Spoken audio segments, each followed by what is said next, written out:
Hello, welcome to the Yoga Lawyer Show. Today we're going to be talking about the latest Supreme Court decision that affects union labor type relations. You may have heard about it this week. We thought we'd kind of break it down and explain what it's all about. Epic Systems Corp v. Lewis is the name. Yes, and it's a combination of three cases that were brought to the court with different, obviously the cases, they had different opinions. The lower courts had different opinions that the Supreme Court was resolving the conflict between those opinions. Right, and this is a brand new opinion. It was just given out on Monday. And it was Gorsuch who wrote the opinion. So it's Who's one of the his, newest justice. Yeah, so one of his first big opinions. And he was joined by a couple of the other conservative justices, along with Alito, and I think, was it Thomas who was concurring maybe? I'm trying to remember who was concurring. I don't remember. There was a concurring opinion, and then there was also a dissenting opinion. I believe it was Thomas, concurring in part and dissenting in part. Okay. So what's the case all about? I mean, you may have heard some of the, backlash in the news. Microphones are slowly inching toward the camera. We have a new setup. Yeah, we're in a new spot because the conference room was a little full. It was a little full today, so we thought, let's come down here. So let us know what you think. Maybe we'll do something fun with this location. We'll see. But the main issues, I think everybody's concerned with the opinion. Well, first of all, what it basically stands for is that the employees have no right to a class action lawsuit to try to get around an arbitration agreement. Is basically what that means. It's centered around some employees that were fighting for wage and hour violations, and the wage and hour violations were so small that it made sense for them to sort of band together so they could get adequate representation, because with small amounts at issue, it's hard to get representation that's going to represent each individual. That's the benefit of a class action. But let's start with what is arbitration, because I know that that's like a legal term. Okay, maybe not everybody understands what that is, but so arbitration is an alternative to the traditional court system that allows two individuals or two companies, whatever they may be, to a contract, two parties, there we go, to a contract to agree that if there is to be a lawsuit in the future, the parties agree they'll go through a more informal arbitration process with an arbitrator, or sometimes a third it's a panel, party, an impartial third party, versus going through the court system. And the benefit is that arbitration is usually faster, it's less formal, whereas cheaper. So that happens a lot. And so in employment contracts, it happens a lot. You go to sign it for a new job, you have to sign paperwork.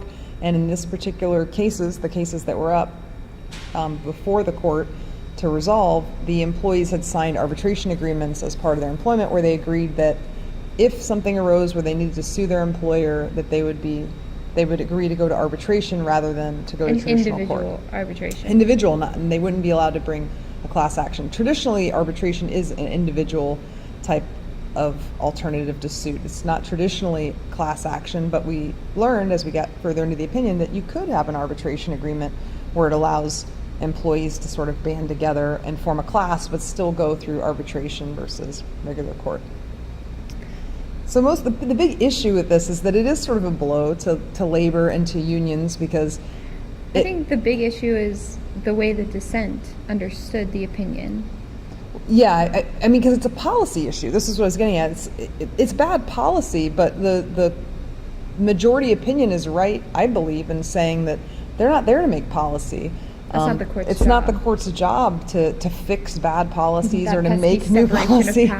Yeah, so even though, policy-wise, maybe this is bad, because it means that, these employees don't really have a good redress for their injuries, because they're stuck with arbitration, they're stuck with individual arbitration actions. They would prefer a class action because, like you said, the monetary amounts are maybe so small that they wouldn't win that much if they tried to arbitrate it individually. But if they go as a group, one, the employer is more likely to just settle. They don't want to take a big, huge class action to court and waste all that time and money with attorney's fees and all that.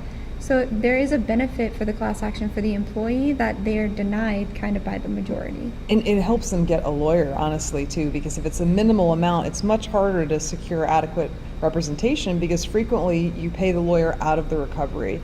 And so if you're really trying to get good representation, if you have a class where there's going to be a bigger bulk of recovery, then the lawyer would get a bigger fee, and you know, these things can Be more drag out likely for to represent years. it, yeah. Yeah, I mean, a lawyer, if you're talking about a few $100s for one employee, and the lawyer is going to get, you know, 33% of that, that's like change. $66. Yeah. Whereas if you get a class of 100 employees, then, you know, a third of that is more money. And so what it really does is it's hindering their ability to get adequate representation, because they're not able to hire attorneys that are going to take that type of case for pennies. But the majority did say that it's not like they aren't denied class actions in all cases, that there are some cases where class action can be brought, and that if Congress wants to change the law the way that it's written, they can. It's just that it's not the court's job to decide. It's not the court's job to make law. It's the court's job to interpret it, the meaning of the law. And so I wrote down the quote, which I think was the crux of the opinion. This was Gorsuch writing. He said, "The policy is debatable, but the law is clear. Congress has instructed that arbitration agreements, like those before us, must be enforced as written." And simply put, the agreements that were looked at by the court in this case said that the employees were agreeing not to go to a class action. So you sign those agreements, and even though the policy behind it, we understand why it's unfair, Congress has enacted a law that says arbitration is a favorable thing to have. That's the Arbitration Act that basically says, you know, arbitration agreements are going to be upheld generally because they're favorable for everybody to have an informal, more relaxed, less time-consuming procedure for bringing actions. And they said that Congress is free to change the law, like you were saying. And the other thing that we're free to do, that employees and unions are free to do under the NLRA, the National Labor Relations Act, is to bargain for better arbitration agreements. You know, you're in a bad spot when you're getting a new job and you're forced to sign an arbitration agreement, but you can always negotiate a better agreement, and your labor union can negotiate a better agreement for you. And they can negotiate an agreement where class actions are allowed, or maybe arbitration isn't part of it at all. Maybe you're allowed just to go through the regular court system.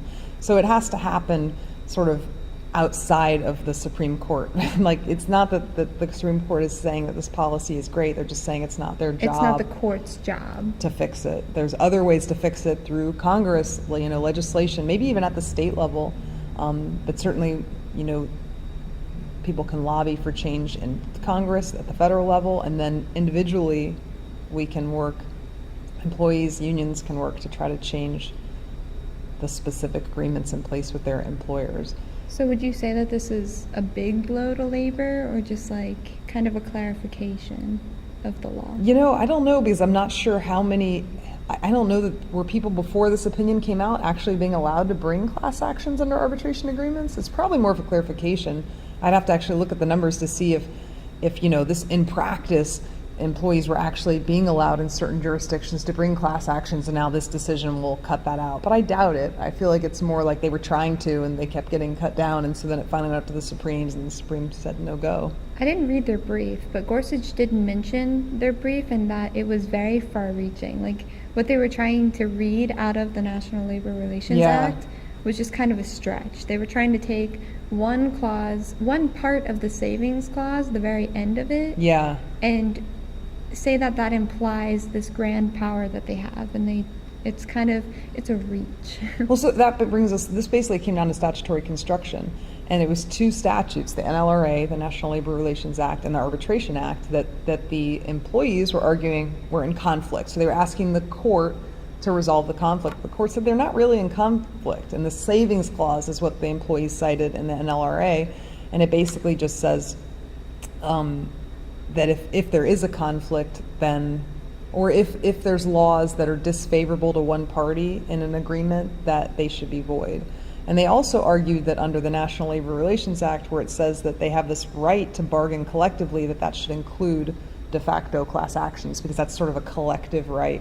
And the court said, no, you're reading too much into the act, and you're reading too much into the savings clause. There's not really a conflict here. These two acts, the Arbitration Act and the NLRA, can be read harmoniously.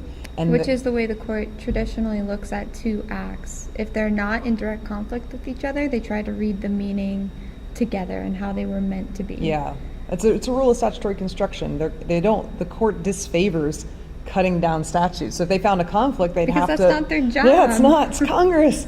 So, well, we understand that people may be upset, and this may be seen as a blow to labor and unions. The court, in my opinion, really did come down on the right side of things, because the way for redress for these type of things is in Congress. It's with your employer, with your union.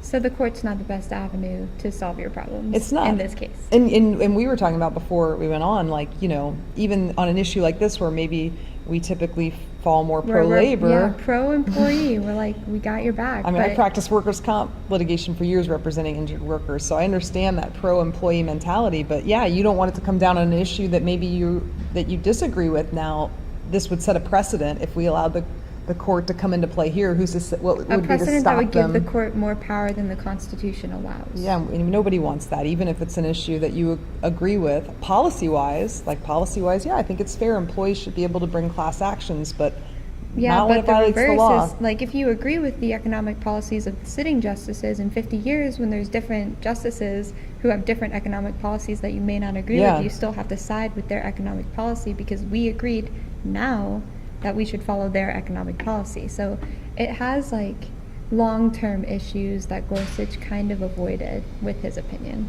Yeah, you think so? I think so, because if we gave the court that much power, just because we agree with this court and their economic policies, so we give them the power to make decisions based on their economic policies. In 50 years, when there's different sitting justices who have different economic policies that we might not agree with, they still have the power we gave these justices. So long term, it could create bigger issues. Yeah, it sets a precedent that's scary. It's a slippery slope. You don't want the court to come into situations like this just because you may agree with the policy behind it in this one. It could come back to bite you later on in a policy you disagree with. And just as a matter of course, we want the courts to be separate. We want there to be separation of powers. It's the beauty of the court. It is. It's self-restraint. When Congress is like, we will make the law for everything, and the court's like, let's slow down, guys. It is the beauty of it. And that's why I love the law, because I can see the beauty in this opinion, even though I disagree with the policy. So we'll leave it at that. We'd like to talk maybe about the Citizens United case, which is a big policy issue case that we both sort of disagree with the policy behind it. It'll be interesting to read that opinion. But I think there's going to be recourse there too. It definitely will come up again, especially with the availability of money now. And that's a whole, maybe just briefly, because there's been a lot of talk lately, boycotting, and I don't know if you saw where people were boycotting Publix because of disagreement with some of the money they donated to certain politicians. And I think that might be a backlash from Citizens United. Citizens United is the opinion where the Supreme Court basically held that corporations can have unbridled. They can donate infinite amount people. That's to the campaigns. Basis of it. And so what that's done is opened the door politically for big corporations with a lot of money to dump money into candidates and into political issues. So the only recourse then is in their pocketbook. So it makes sense that if you disagree with the way a corporation donates their money, that you should boycott them, because that's sort of the recourse to Citizens United. I just find that so fascinating. Right, so we should do a video on that. Yeah, we'll do another one. That's for another day. If you have any other cases that you're really interested in, like my favorite court case is Loving v. Virginia. We could go back and look at that. That's the one that for marriage rights. Interracial marriage. And that was, 50, it's 60, such 70 a great years story. ago. They also have a movie. It's pretty good. But yeah, and any other topics, let us know, comment, leave feedback, make sure to subscribe, and we'll see you next time. Thank you for watching the Yoga Lawyer video.